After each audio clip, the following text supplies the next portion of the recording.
Well, hello there. Why is my music still playing? Oh, I know why. Because I had forgot to hit stop. What's happening, everybody? Hey, it's Tuesday, second Tuesday of the month. I try to do a After the Shame every other Tuesday without if I don't have a interview or a builder's chat that day, then I'm going to do an After the Shame. After the Shame is a recovery program. It's intended for those that are in recovery, but not just for them. It's people that think they may have a problem, could have a problem, know somebody that has a problem, anything that fits into that criteria. If addiction has affected your life in any way, this program or this show is really hopefully for you.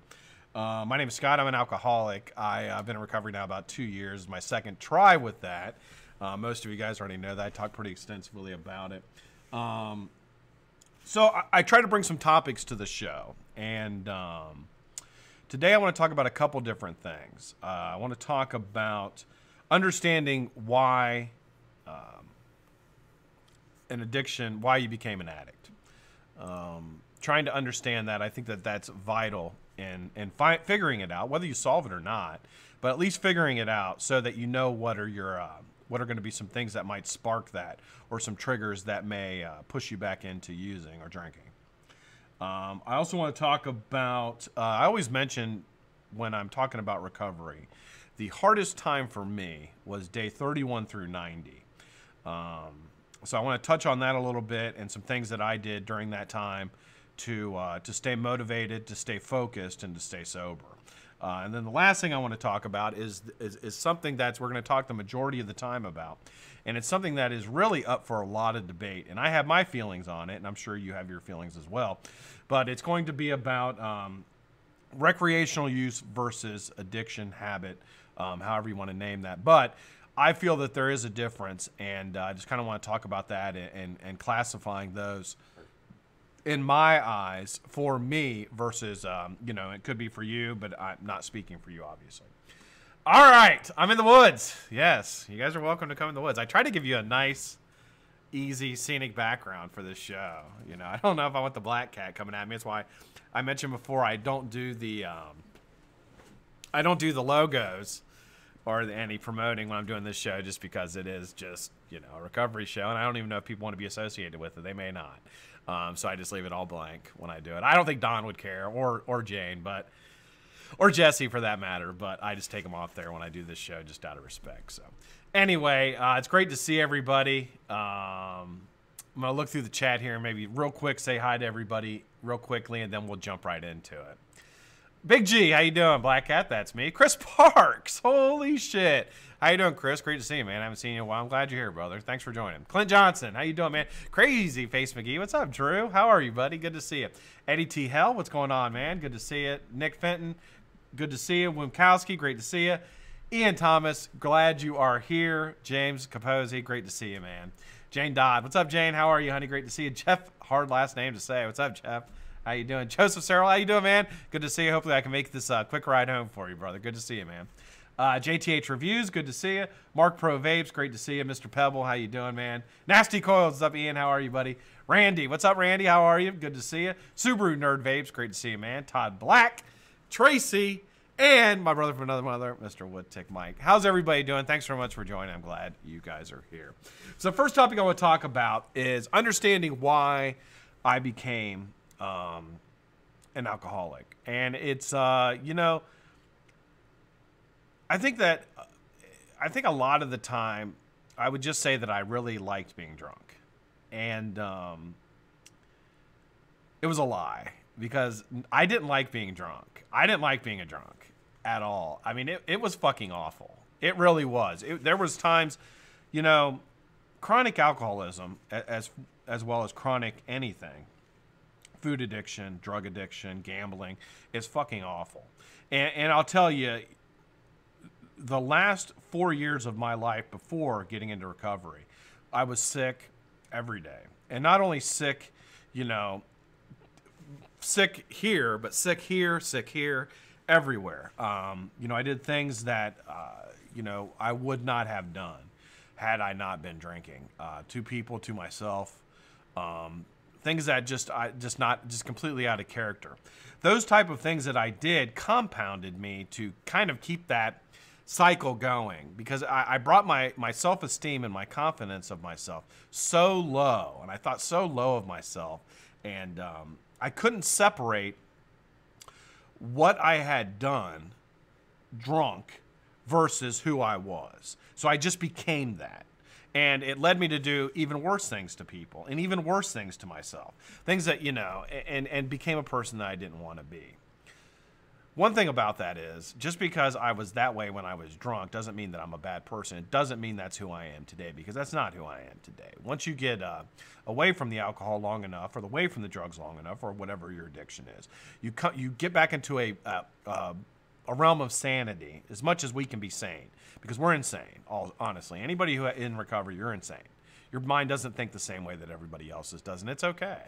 It's okay. It doesn't mean you're going to, you know, like, put on a chicken suit and run out in the middle of the street, although that would be really funny and probably pretty funny. I would like that.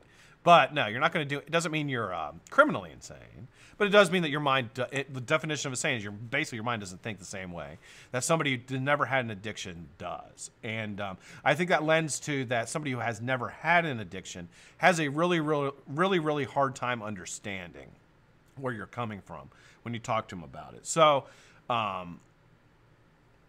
back to the topic. What made me an alcoholic? I honestly think there's a few reasons, but I think the main reason why was a feeling of isolation and abandonment. I really do. And as I look back on my life, I had always felt that way. I never, and I still do that now. I isolate. Like, I like to be alone. I was an only kid. You know, I didn't have any brothers or sisters. My mother and father had a distant relationship. We didn't really have an intimate relationship like most families do. And I was alone a lot of the time. And I think that I got this whole thing of being like alone and like just and I took comfort in it, really. But I think it also led me to a sadness, a melancholy as I got older. And whenever I would get in that position where I felt alone, I would isolate. And that's what we do as addicts. We isolate. Whenever we feel alone or upset, we isolate. And I would go back to that for some sort of comfort. And then the alcohol would then give me something I felt like I could control, maybe, or something of comfort that I could have in my life as well. And I really think that's, and through thinking about it, talking it through, I think that's really where it started. Now, do I still have those feelings? And of course I do. You know, it's like so ingrained in you when you get to be 45 years old. You know, it's not ever going to leave. But I think the key for me now is really identifying when I feel that way, and then dealing with it in any way that I possibly can to avoid going back to the person that I was. And a lot of it really is keeping that memory fresh in your mind. Keeping that memory of how you were when you were using or drinking or gambling in the back of your mind. Keep it there. Keep that, like, take solace that you have that in the back of your head that you can go back on and think how fucking awful it was, because the fear of going back to that is what will keep you moving forward. I truly believe that. The fear of me going back and being a drunk keeps me sober a lot of the times. When a lot of the other stuff doesn't work, that thought keeps me in line.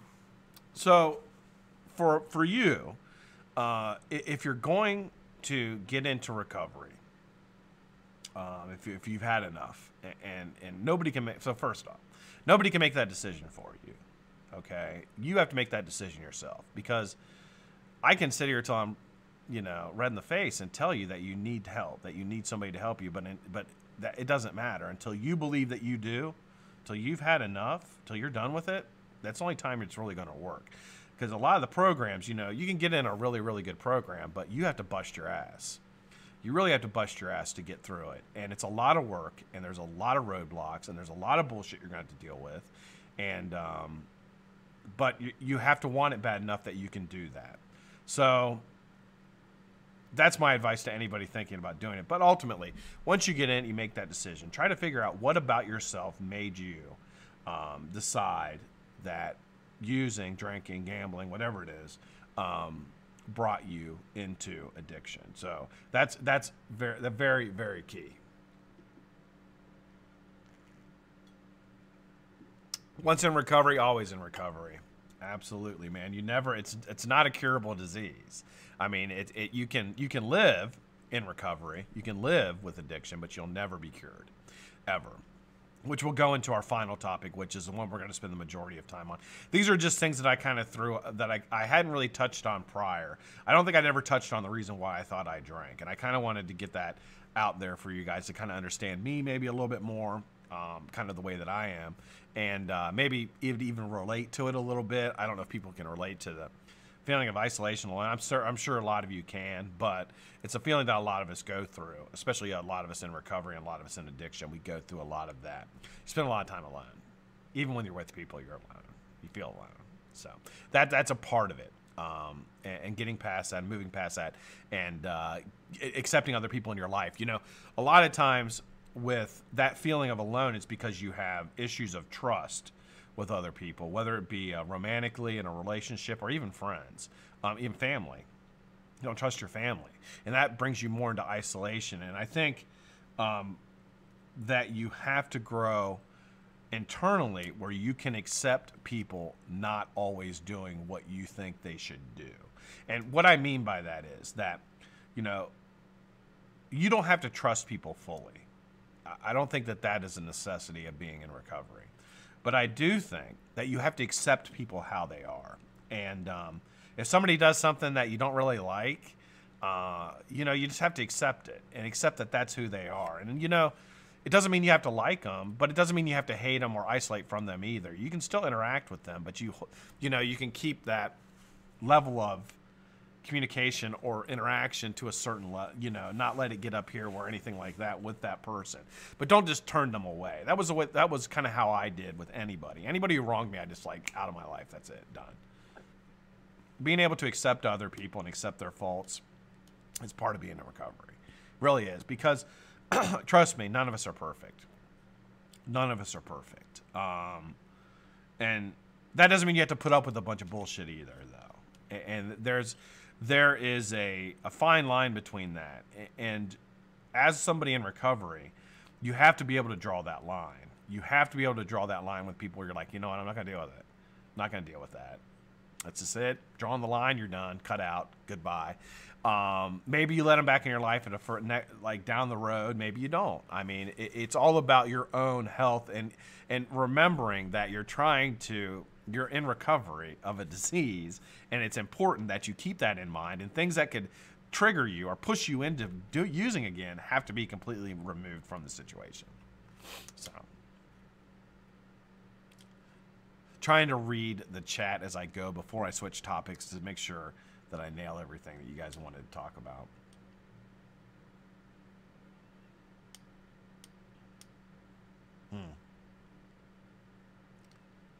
Yeah, nobody does what they think I should. Yeah, and you have to get past that. And that's one thing I had to get. Well, not you, but I had to get past that. Like, I can't tell you what to do. Like, you do what you should do, and but for me, I had to get past that, Tracy. I had to get past that because it was hard. And you know, I have to understand people are human, and they make mistakes. You know, that's part of it. So one thing I always talk about is day 31 through 90 in recovery. And I think it's absolutely vital that if you're getting into recovery that you think about this, at least have this in the back of your mind. Traditional recovery starts with a detox period. Now, you're going to need, depending on your level of usage, and if it's extreme, if you're in the chronic stages of addiction, chronic meaning you're going to fucking die, it's going to kill you.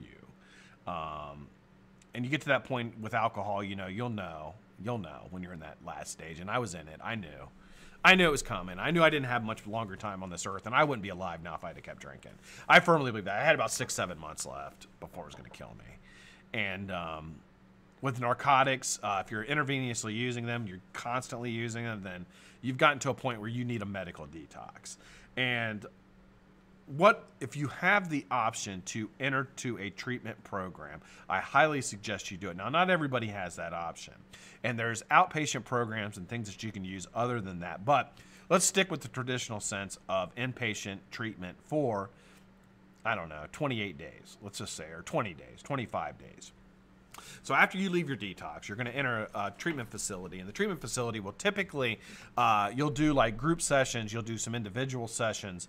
It's really about learning about addiction, and they're going to teach you a lot of things that that people who write books have learned over the time. And typically the people that lead these groups are going to be recovery themselves. So you can kind of relate to a lot of things that they say. And if you have a good counselor who really has been in like a lot of similar positions you have, it will really help you out to bounce things off them, because your mind's going to be going fucking crazy. It really is. Because especially if you've never been locked up. If you've never been locked up, this is going to be a new experience for you. If you have been locked up, you've been in county, then you kind of know what people telling you what to do and shit like that. It's kind of like that a little bit. I mean, it's much more social than that, because you don't have to really, like, you're not measuring dicks all the time like you are in county. But, I mean, it's going to be in a situation where you're told when to eat. You're told when to go to bed. I mean, a grown man, you're told all this shit. So it's going to break you as far as, it's going to be something that's going to hurt your pride. And it's good. Like, you want to hurt your pride. But when you get in there, you're going to have some people in there, and you'll be able to notice them right off. Is the people who don't want to people who are there because they have to be there. They're court ordered. That doesn't mean that they don't want to get sober. Trust me. There's a lot of people court ordered that want to get sober. But there's some that's not. And there's some people that are there because they had to go. Their parents made them go. Wife made them go. Husband made them go. Family made them go. And they're not really there to get sober. They're not really there. Your best thing is to try to identify who there is really looking to get sober. Who there is somebody that you can use to help motivate you. It's like going to the gym. It's best to go to the gym with a partner, because they're going to motivate you on the days when you don't want to work out. You're going to motivate them on the days they don't want to work out. And finding somebody in recovery, or 2 people or 3 people, find the people that you tell that get it, that want to try to do it. Doesn't mean you have to like them. Doesn't mean you have to be friends. But it gives you somebody that you can maybe talk to a little bit. You don't have to confide in them or anything like that, but it'll keep you motivated to do, what you're doing to get better. And you've got to put in the work. When they'll give you books, no matter what book it is. I read a lot of the Bible when I was in recovery this time. I read a lot of it. And I actually went back to like the beginning. And I would get up at like, this is crazy, but I would get up at like 4:30, 5 in the morning. I'd take a shower, have breakfast, and I would read the Bible, literally, like all the Old Testament, like all the way through. And the whole time I was doing that, I was just thinking, God, help me here. Help me out here, God. Like, I need somebody to help me. And like, I don't know how I'm going to get this, because I've tried it so many times my way. I've been to recovery before. I've been to rehab before. I've been in jail. Like, tried all these different ways to get sober. None of them worked. And I was at a point where I was like, wow, I fucked my life up really, really bad once before. Really bad. And I was about to fuck it up again. I'm like, man, I got to figure this out. And so I read the Bible, and it kept me focused. Now, I asked God to help me out. And I truly believe that God came down and like, helped me. Like, maybe not came down. He didn't come down and be like, hey, Scott. It's God. I'm here. Good to see you. Here you're drunk. Trying to turn water into wine over here. I'm worried about you. But I think that God, like, honestly helped me out. And I'm not trying to sound like a Bible leader, Christian, whatever your faith is, or if you have you don't believe in God, hey, that's fine. But for me, that's what I did. And it worked. It worked. And once I was able to get rid of the obsession of drinking, once I was able to get separated from that, where I was, I could start thinking clearly again, and I could start doing things without it being on my mind, like constantly all the time. Then I could really devote myself into getting better. And the days that you would go to treatment, and treatment was long. I mean, we would go in there like 7 a.m. and we'd be there till like 5 o'clock. It was like counselor after counselor. Be behaved. Yeah. You'd be counselor after counselor, and I mean, it's a lot of it's dry. You know, a lot of it is psychology type information, information about addiction. And, you know, a lot of the guys in there who'd been, you know, I had a guy with me. He was actually pretty cool. His name was Alex. There was a couple Alexes. We called him, okay, so this is stupid, but we had an Alex who was a white guy, and we had a Alex who was a black guy, and so we called him Black Guy Alex. But he was super cool. It's kind of awful, but when you're in rehab, you can pretty much say anything to anybody that nobody takes offense. But Black Guy Alex, and he and I were pretty good friends. He'd been in rehab 16 times. 16 times. And he could quote like all the stuff they were going to tell you.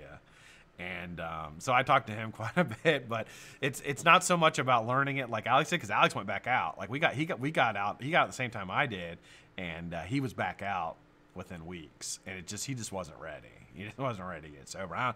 I've lost contact with him because that was one thing. Like when I got out, like anybody who went back out, I couldn't stay in contact with them because it was just something for me. Like I gotta stay focused on me and talk to the people who are still in recovery. And but yeah, like he could quote everything backwards and forwards, but it wasn't sinking in. And I think he had become jaded by the whole thing. I think he had become just didn't think it was going to work ever. And that's a really fucking shitty way to feel, man. That's a really shitty way to feel because I had hope. I had hope when I went in there this was going to work. I did, even though that even though I was fucked up and I had done it before and I had done everything and it didn't work, I was like, I had hope that it was going to work this time. And hope is huge. Hope is huge because if you have hope, then you can pretty much get through anything. You know what I mean? So I had hope it was going to work, and thank God it did. So with somebody like Alex, the best thing to do is to understand where they're coming from, but again, not get engaged with them where you start thinking on that mindset that it's not going to work. You can't let other people influence you negative while you're in there. You've got to take full advantage of every opportunity you can get in there. And if that means that, you know, some dick doesn't do their dish, like, you know, it's like, you know, a house like that, everybody's got to take care of their own responsibility. Somebody doesn't do it, just stand up and do it. Don't be a dick. Just be like, okay, I'll do it. Whatever. You know, get yourself on that level where you're like, I'm just going to do, you know, if they tell you to go outside and scrape all the gum off the sidewalk and they'll get you sober, fucking do it, man. Just do it. You know, no pride, no nothing. Leave all that at the fucking door. If anybody makes fun of you for it, be like, I don't give a fuck. You're fucking drunk just like me. Like, it ain't no better than me, ain't no worse. It's just the way it is. So, day 31 through 90. Kind of got off topic there like I always do. I got to check the clock. Day 31 through 90. Homegirl Jess in chat. Hi, Homegirl Jess. How are you? Haven't seen you in a while. I'm sending him a message now that I'm here. I'm here. So, day 31 through 90, okay, are going to be the toughest days for you because ultimately you're just getting out of a rehabilitation center. You're going to be on your own. And when you get on your own, there's not people staying in your head. You're going to lose your routine of getting up every day, having breakfast, reading, going to class, coming back, going to the gym, whatever your program asks you to do, going to a meeting. Typically, it's an NA meeting or an AA meeting. It's Narcotics Anonymous, Alcoholics Anonymous, 12-step programs. Be a lot of that incorporated as well. And then you go to bed, and that's your day every day. I mean, it's the same thing. When you get out, you're going to have to deal with not having that routine anymore. You're going to have to deal with freedom. You got to keep that in check. And I truly believe what got me sober was I went to an outpatient program for 10 weeks. 10 weeks. So would that be almost over 90 days? It was long. 10-week outpatient program, 3 times a week, 4 hours, 3 times a week. 6 to 10 on Monday, Wednesday, and Thursday. Now you're like, are you fucking crazy? Yeah. I would get up at like 5 a.m., go to work, go to that all day out, come back at 10, go to bed, get up, do it all over again every day. And I did it. And that is where I got sober. That's what worked for me. Getting me through day 31 through 90, I had a group of guys. Now that group of guys that I went to Ohio Addiction Recovery Center, OARC, in Columbus, Ohio. If you're anywhere near Columbus, Ohio, and you need to get in rehab, go there. They'll get you sober. They'll get you clean. They're fucking amazing, and I owe my life to those guys. But the group that I had in my outpatient program was 4 guys. And through the entire thing, it ended up being like about 7 because the people would rotate in and rotate out as you went through your program. And those six guys, like, they're like my brothers, man. Like, I know them guys as well as I know anybody on the face of this earth, including myself. And they know me very, very, very well. Because you talk about all kinds of shit, man. And, you know, like, you don't hold back. You know what I mean? You don't, there's no dick measuring. Like, you know, you don't have to be tough, and you don't have to put up a persona that you are. Like, you just basically say, and I think a lot of times now when I can talk so freely about things is from that. Because I've just accepted things about myself, and I'm able to, you know, do that comfortably without feeling any kind of shame or regret by saying something. So, but that's what did it. So, what I'm saying is, after you go to, if you can get into a residential or inpatient program, after you do that, you're going to have to do something else. If they offer an outpatient program, then do that. If they don't, then you're going to have to get involved in something. Whether, now I can give you examples. I can't tell you what to do, but I can give you examples. One example would be going to one of the anonymouses, either Alcoholics Anonymous or Narcotics Anonymous. And when I say going to it, that doesn't mean going there and sitting and being like, okay, check mark, I went. No, that means going there and being like, hey, I'm going to read the 12 traditions. I'm going to get up in front of everybody and introduce myself, and I'm going to read it. Do I want to do that? No, I really don't. I don't want to do that, but I'm going to, because I have to, and because I need to do that to stay sober. And if you're really, really willing to get sober, then you'll do it. And if you have social anxiety or stage fright or anything like that, you're going to have to try. You're going to have to try. And if you get up there and you know, you have to remember who your audience is. Your audience are people that have gone through the exact same thing that you have, and probably worse. Probably worse. So don't ever think that anybody's any different than you, because they're not. They may have more years under their belt, and they may act different than you, but when you boil it down, they're the same as you. So don't ever be intimidated or get nervous, because you shouldn't be. But you're going to have to go in there. You're going to have to engage. You're going to have to engage. When they ask people to speak, you're going to have to get up and speak and talk about, well, I'm not talking about giving a lead or your story, but when they ask for examples of things that are in discussion, talk. Get to know the people the best that you can, if that's what you decide to do. They have an outpatient program that you can go to a few times a week. Take advantage of it. Don't tell yourself you don't need it, because you do. I'll promise you that. You need it. Take advantage of it. Oh, Larry Smith, that place is amazing. I'm from Dayton, and I went there. Larry, you went to OARC? Very cool, man. Yeah, I went to OARC. I was there, would have been 2017. God, it seems like just yesterday. It was a long fucking time ago. Yeah, I think that's most of the guys are still there that I went there with. That are the counselors and the house guys. Fucking awesome guys. Love that place. Good to see you, Larry. Thanks, man. Glad you're here, brother. So, yeah, a lot of people from Dayton and Cincinnati come up here for OARC. Yeah. So, that's a couple pieces of advice I can give you as far as your 31 days. I think the main thing to take away from that, honestly, guys, is, for me, don't think you don't need it, because you do. I promise you, you need it. You have to do something, because if you don't do anything, day 31 through 90 is going to get you. It's going to get you. And it may not get you during that time, but it'll get you in the first 6 months. It'll get you. You've got to do something else to stay on that path. So the last thing I want to talk about, this is what we're going to spend the most of the time. I got about a half hour left. And this is going to be more of an open discussion. So I'm really, really going to be watching the chat here. Not something that I would normally bring up. But I got in a conversation this week with someone. I won't say who it was, but I got in a conversation with somebody this week about recreational use versus addiction. And it was an interesting conversation, because I kind of have some odd views about that. And they're not, in a traditional sense, they're not societal norms of how people would view recreational use. So here's my thoughts on it. First off, there's a huge difference between an addiction and somebody who's a recreational user. But if you have, for me, I can't be a recreational user of anything. I can't do it. I don't have the ability to turn it off and on. I can't go out and just have one drink. Can't. I used to get mad at people. That would go out and like sip a beer. I'd look at them and be like, dude, I'd like want to chew my fucking teeth out of my face. Like, what the fuck is wrong with you? Why are you not chugging that as fast as possible? You're letting that all sit there. It's getting warm. Like, I can't think that way. And it's a very dangerous way to be, because I'll tell you, like, you know, but there are people that are normal and they can recreationally drink, and it's not a problem. It's really, really not a problem for them. And but you have to make sure that you know, like, okay, for another example, some people use marijuana who are in recovery, and I don't have I would never judge anybody for anything, but I can't do that. I can't do it. And the reason being is I can't recreationally smoke marijuana.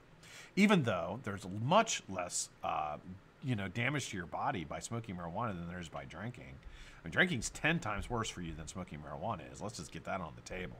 But I can't do it because I can't just recreationally smoke it. If I were going to smoke marijuana, I would be like king herb. I would literally, I would be like the king pot smoker. Like king pot. Like I would have to know every kind of pot. I would have to have every kind of pot. I would have to smoke every kind of pot. I would have to have every kind of paraphernalia you possibly could find. I have to have it. So I don't have it, then it's not complete. I've got to have everything. Because I've got to smoke it the best way possible. So my brain doesn't think that way. It doesn't. And Vape Boy. How you doing, man? Good to see you, dude. Yeah, person doesn't let me. Yeah, okay, so there's another part of this. Now, I'm gonna kind of give you what my thoughts are on recreational drug use. In our society, we've deemed certain drugs hardcore drugs, and certain drugs softcore drugs. Okay, like for example, marijuana would be like a soft drug. Alcohol is considered a soft drug, even though it fucking kills more people than anything besides nicotine, besides cigarettes. It kills alcohol and tobacco kill more fucking people than anybody. I do think, but for example, like we're talking about, okay, the subject of soft cocaine got brought up. Soft cocaine is powdered cocaine. And I said that I think you can be a recreational user of it. I think you can become addicted to it, absolutely. But if you were somebody who used it like once every 6 months, like I don't see that as like a drug addict. Like I would look at that person and be like, they got a problem. I'd be like, they like to fucking get coked up. I don't know, go somewhere, fucking do something with it. Okay. Like I don't think that's a problem. But the societal norms have put that in a class of a hard narcotic, whereas if you use it, then you're obviously an addict and obviously have a problem. So I think that being said, you have to look at how you're using drugs, and if you do it every once in a while, don't be ashamed of it. Don't hide it in a way that you're going to allow it, because when you start hiding it, my thoughts are, and that's why I say this, my thoughts are, when you hide it and start trying to sneak and do it, then that is when it becomes a problem, because that's when it becomes something you're trying to control. And when you start trying to control something like that, that's when you start doing it. I think that's when it really festers up into an addiction. Now, does that mean that you should go out and try cocaine? Absolutely not. Absolutely not. But if it's something you've done, I mean, just accept that you did it and move on. Don't let it like weigh on you that you should feel guilty about it, because it's something you did. And you know what? God bless you. You might be a person, you might not, but you might be a person who can recreationally use something like that and move on. Alcohol is a fantastic recreational drug. It really is. It's fantastic. People enjoy it. It's a social drug. It's a stimulant for social conversation and interaction and things like that. I don't think, there's nothing wrong with alcohol. I don't have a problem with alcohol. Alcohol has a fucking problem with me. Like, I can't do it. But like my wife has no problem with alcohol, and she's like, well, I don't want to drink if you're not. I'm like, no, if I can get away, I don't care. Do what you got to do. Like, I can't, that's another part of it. You can't, like, if you're with somebody and they're not an addict and they smoke or they drink, you can't really get mad at them, because maybe they won't for a little bit when you're first trying to get sober or first trying to get clean. They'll lay off of it, but ultimately it's there. They don't have the same problem that you do or that I do, the same problem that we do. They don't have that, so they can do. They shouldn't have to not do it because you can't. So we, being able to use something recreational No matter what it is. Now okay, so there are narcotics that are not in that. And I think that any narcotic that you can take that can kill you immediately. And I don't maybe cocaine's part of that, I don't know, but heroin,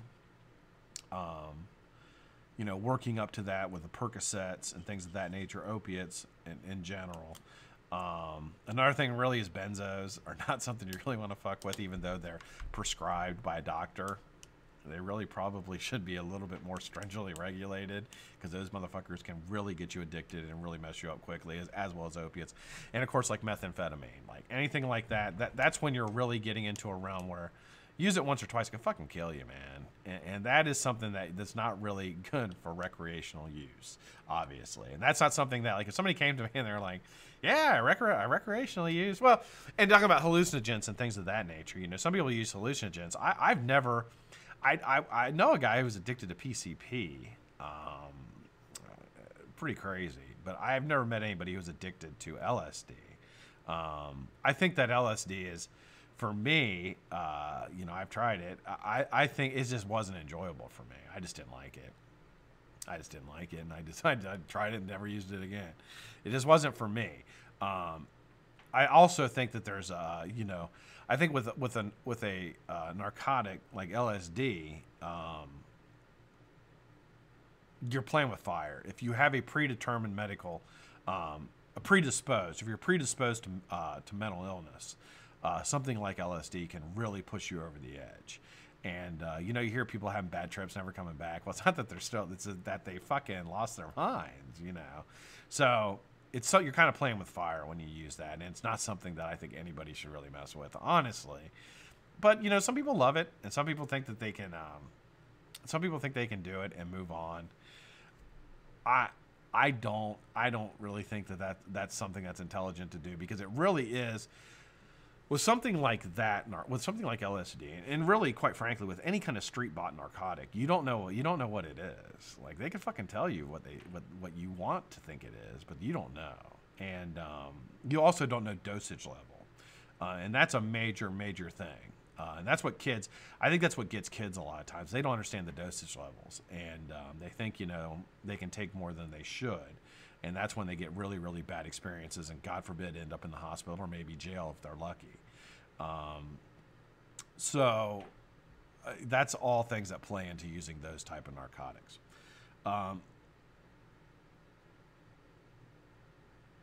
Yeah, so I'm going to go through it. I'm going to look at the chat here, because I'm afraid I'm missing a bunch of stuff.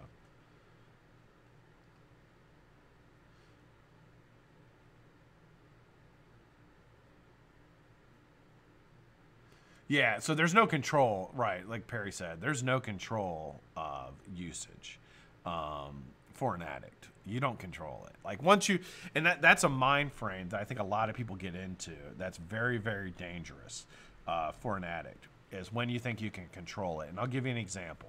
For me, it was, I'm only going to drink this on this day, this on this day, this on this day. Once you start doing that, you're fucked. You're fucked. You're trying to control it, and it's not going to work. It's not going to work, and you'll come off the rails very easily. You can't control it. It's impossible, trust me. I'm pretty strong-willed, and I couldn't control it. I'm pretty fucking strong-willed, and I couldn't control it. Sister didn't drink, or drank a few months, but it always got her in trouble with the law and so on. She is an NA, but hasn't drank in 10 years. Yeah, Megan, it affects people differently. Every narcotic and alcohol, for me, affects people differently. And some people some people drink and it's like flipping a light switch, and they turn into a completely different person, and they lose, and they become reckless. They become reckless, aggressive, violent, and allowing themselves to be in really, really dangerous situations that they shouldn't be in. So that's when you have to make a determination. You know what? I'm not an alcoholic, but I can't drink this. It just doesn't work for me. This is not something I can use recreationally. And alcohol could be that, absolutely.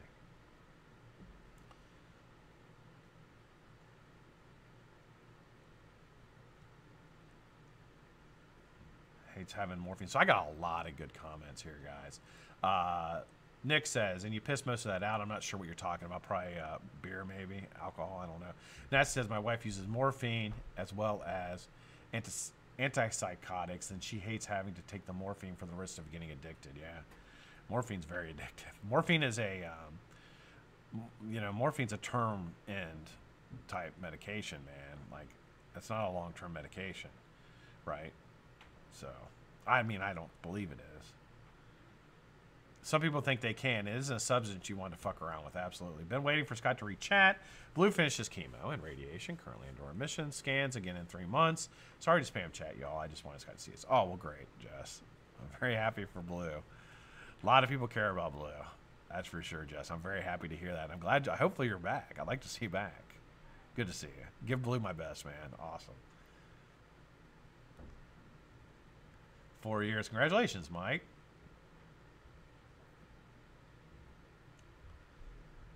Yeah, and that's the decision you make. Big G is not using it anymore. It's just not worth it to me. I mean, quite frankly, I'm really fucking happy. I am. I'm happy. And most people will tell you they're happy, they're not. No, I really am. Like, I'm pretty happy. Pretty happy guy. I mean, I have a great life. And it took me getting sober and getting all that shit out of my system and looking around and being like, how fucking lucky am I that my life is like this, and really not taking things for granted. And we've talked about that. Don't take things for granted. Anything. Don't take it for granted. Because that's where you get, when you take things for granted, that's when things really start going bad for an addict, for me.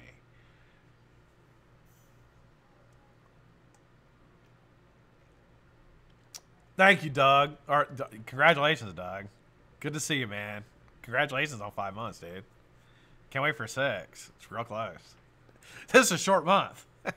No, good to see you, man. Thanks, Doug.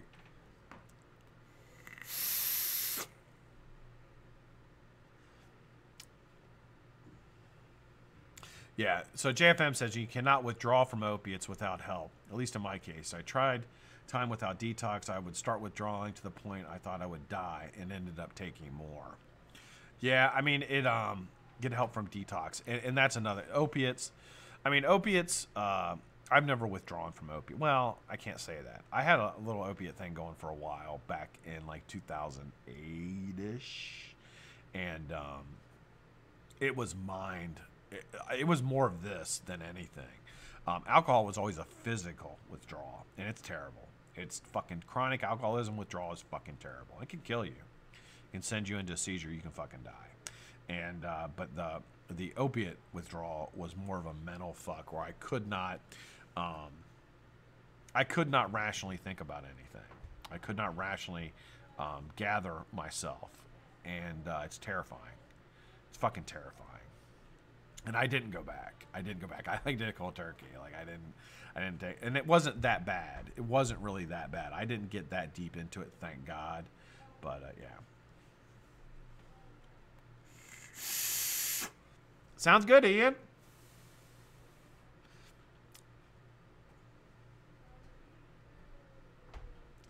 DT is no joke. So if anybody doesn't know what the DTs are, it's delirious tremors, I believe. It's I've had them from alcohol, and you have to be hospitalized. It's fucking awful, and it is it's about as close to death as you can possibly get without dying. I think it's fucking awful, and it's in chronic. When you're chronic alcoholic, that's where you're going.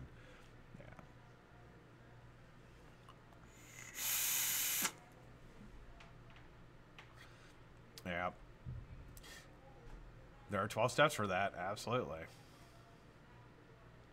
Thank you, Ian. I look forward to your care package, man. I got some salt nicks today. It's kind of funny. I got some salt nick today. All Day Vapor. They sent me for a review. I was like, don't really review salt nick, but okay. So I sent it to me, and I tried it in one of my pods here, and I about threw up. I literally almost threw up. I had to go upstairs. Like, thought I was going to throw up. It's the fucking most god-awful thing I ever tasted in my life. Oh. Tried the apple. Thinking the apple would be good. No, we're good. Hey, Natural Born Vapor, you're welcome, man.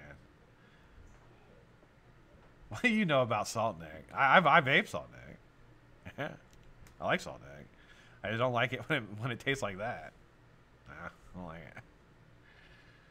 Delirium tremors, not delirious. Delirium tremors. They're fucking awful. Oh my God.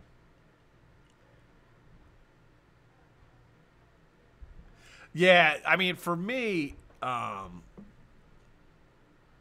had gotten to a point in my alcoholism where my only way out was going to be death, one way or another. That was it. Like, I had almost given up. And I just had a moment of clarity. Like, I'm just going to go to rehab. I got to go to rehab. Because I always said I would never go back. I'm not going to rehab again. Fuck that. I'm not doing it. You know what I mean? And I had managed to skate around and not have to go.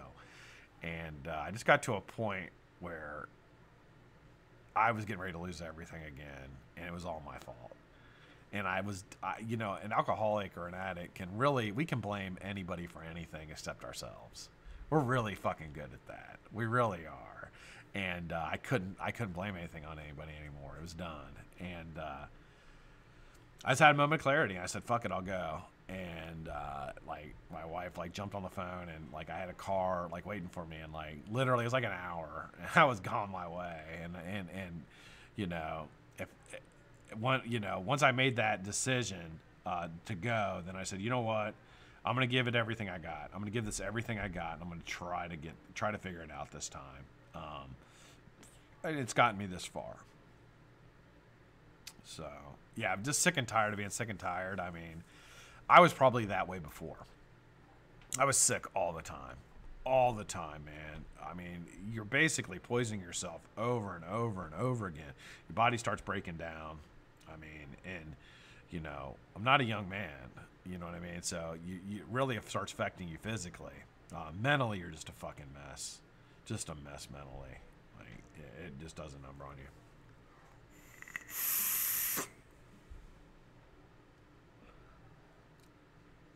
Yeah, so that's another thing, AC. So that's a good topic to bring. Maybe we'll do that next time. Coping with anxiety and depression while using, and getting that temporary relief from it. I had a lot of anxiety, but it was alcohol-induced anxiety, and the only way that I could get rid of it was by drinking. I'd convinced myself of that was the only way I could get rid of it. Once I cleared my head from it and got away from it completely, it went away. The anxiety went away. So, you know, not only was I curing it with alcohol for a short time, but I was inducing it with alcohol by continuing to do it.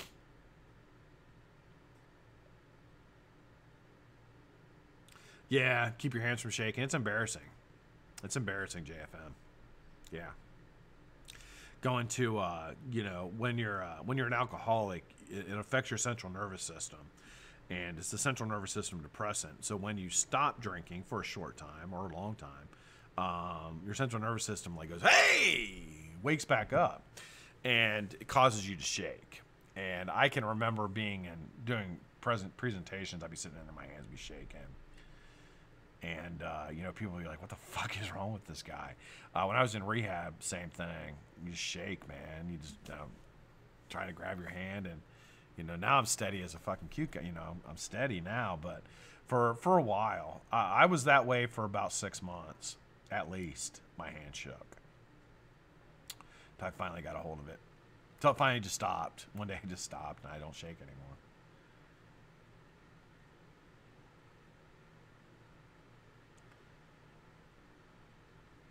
Yeah, Mike. Well, hopefully she gets help, man. Hopefully she gets help.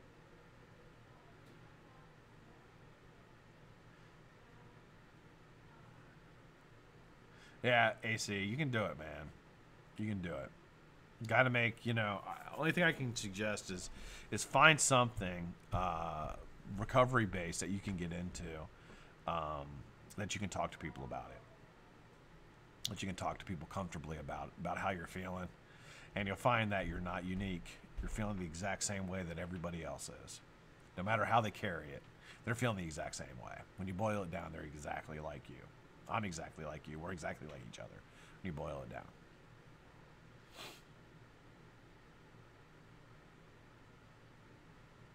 To 61. Rest in peace, man.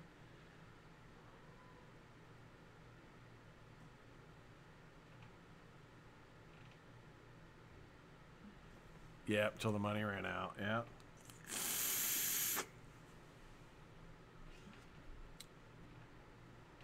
Yeah, so Ricky, okay. So the thing with panic attacks, and if you've never had a panic attack, just imagine being held at gunpoint. That's what it feels like. It is literally like imminent doom, you know, for no reason. And I had versions of that when I was drinking, where I would just work myself up so tightly that you would lose rational thought. And the only way I could get, you know, drinking was causing it. And then, you know, I would drink and I would get that window. And I can talk about that sometimes too. It's kind of interesting, but I'd get that window of when I was drinking, of just feeling fine again. And it became shorter and fewer and far between ultimately as the disease progressed. But, you know, you feel okay for a little bit, and then you go, you know, from that fucking panic and anxiety that you're feeling all the time, and that little bit of relief that you feel is almost worth it at the time, because you're looking for the immediate response. You know, it's like being hungry and somebody putting a sandwich in front of your face and telling you not to eat it. You know what I mean? You're going to fucking eat it until you can get out of that mindset. It takes a while, but you've got to break yourself of that. And the only way to do it for me was to go into a facility. The doom hangover is the worst. Yeah. The doom knowing you're going to be an hanger. I haven't got, yeah. They're bad still, Megan. It's, you know, it's, I'm not a doctor or anything, so I can't, you know, I can just say what worked for me. But they're terrible. Anxiety and panic attacks added with recovery is awful. Absolutely fucking awful. But it's not unsurmountable, and there's a lot of people that deal with it. You hear it a lot in the recovery community. A lot of people deal with it. And the only thing I can say is God bless you. You know, do your best. That's what you got to do.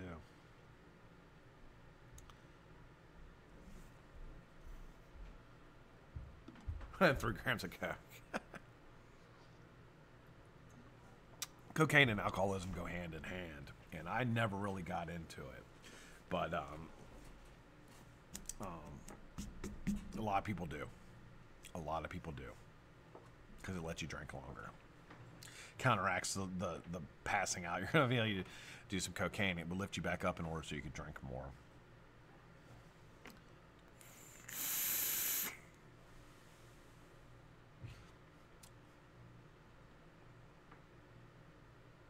A lot calmer without sugar. I've heard that. I've heard sugar is like poison to your system. I've heard a lot of people say that.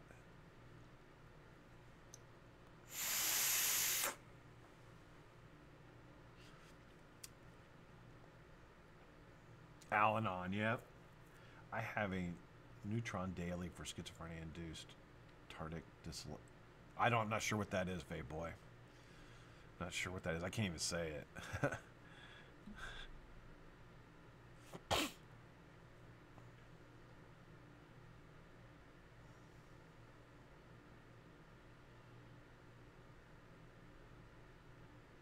Yeah. You know, anything's worth a try. Absolutely. Anything is worth a try. A lot of the stuff that we eat, I think, really affects us, and we don't really take that into account. You know, as Americans, we eat a lot of processed food, and I do think there's some, you know, maybe long-term type psychological effects that happen from eating different types of things. Does it change how I eat? No.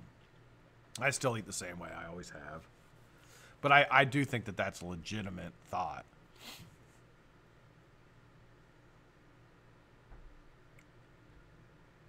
And not coffee, yeah.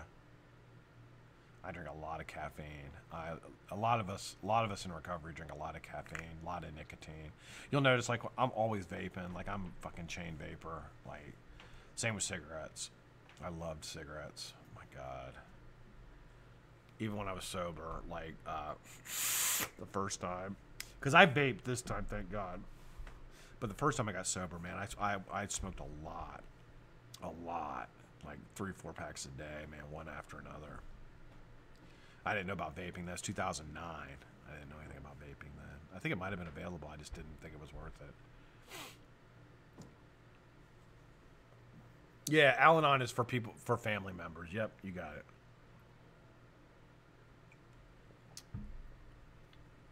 Chocolate, anything that works, man. It goes in the same receptors, I believe, as heroin does.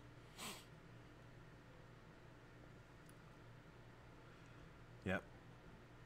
Yes, and then you gotta be, you know, I think that that's a wise thing to do. I don't think alcoholism is hereditary, as a lot of people do. But I do think that the psychological or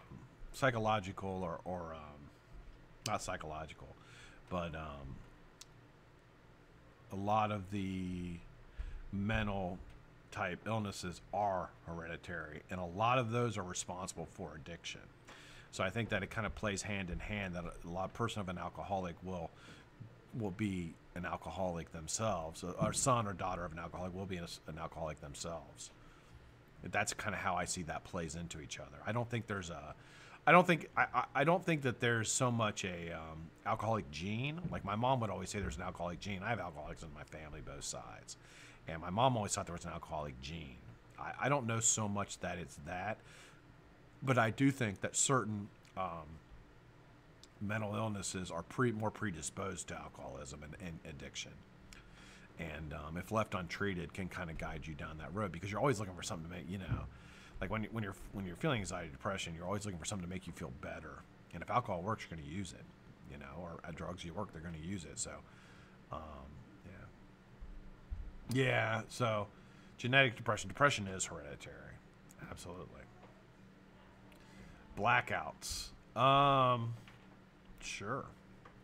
So. I think most of you guys already know what a blackout is from alcohol. Basically, alcohol, when you've drank too much alcohol, ultimately what happens is your liver can only process so much. And when you enter a blackout state, it's when your liver is like, we can't process this anymore, and so it's basically the amount of alcohol in your system like spikes, and when it spikes, it will push you into a blackout. When you go into a blackout, like literally. Like there was times I went to blackout, I don't remember anything, and there was like weeks of that. My last week drinking, I was in a 7-day blackout, 6-day blackout, 6 days. I don't remember anything from that at all. I have people that saw me during that, friends and family that saw me during that would tell me things that happened and be like, "You remember that?" I'd be like, "Nope, don't remember any of that." And it's embarrassing, and it's shameful. But you know, I keep thoughts like that in the back of my mind that I could very easily go back to that. There's really not a whole lot to say about blackouts other than this: if you're having them from drinking, then it is something you really, really need to consider getting help for. And you've gotten yourself to a point where you become a hazard to yourself and others. You can do things that you would not normally do, certainly. But you can also hurt other people, whether you drive a car or you get in your bank account and start pulling money out. All these things happen during blackouts that could be extremely damaging to yourself and to your family or other people. So it's something you really, really, if you're going into blackouts during when you're drinking, then it's really something you need to take a step back from. And it's funny sometimes. I think there's a social acceptance of it because it's funny when a guy's like, I fucking blacked out and I ended up here. I don't know how the fuck I got there. It's a funny fucking story. You know what I mean? I'd be like, that's fucking funny. You ended up where? I'd be like, yeah, I had my ass kicked. I was under a car. I don't know how that happened. But it's funny. But at the same time, all that aside, it's fucking dangerous, man. It's dangerous. And something that you need to keep in mind of.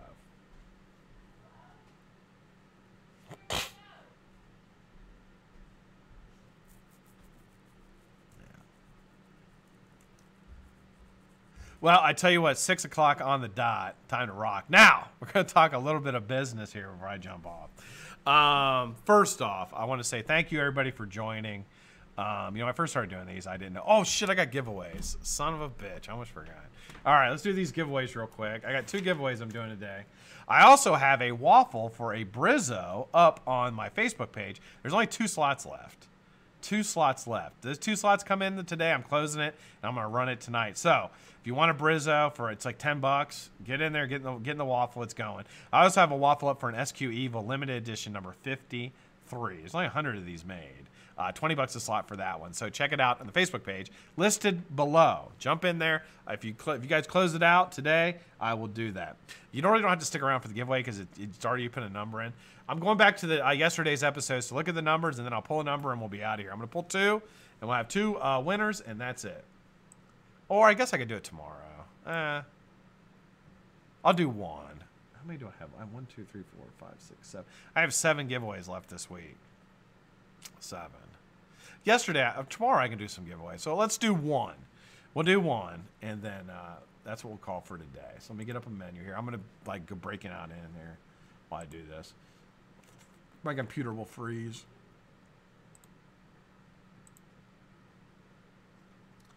All right, so we're gonna grab the first episode. I'll look at both episodes here, so that if you put numbers in either one, I'll get them. Okay, there's a bunch in this one. There's only like 4 or 5 in this one. All right, so I'll look at both of them. All right, first let me pull some numbers. And we'll grab a winner. Remember, you got to pay shipping. Don't fret. Some people might fret. Now you got to pay it. First number is number 14. Second number is 114. And the third and final number is 67. 67. Looking at yesterday's, I got best one here is 55. 55 from Frank. So Frank 55. Let's look at the next episode because there's 2 episodes because my fucking computer shut off yesterday. Look at this one. And wow, nobody entered. There's only 2 comments here. So Frank 55, Frank, you won. Congratulations, dude. All right, so tomorrow we'll do the natural born because nobody else entered. So, Frank, you got this one. Congratulations, dude. I will get your address. I think I have your address. Just message me. Message me again, whatever.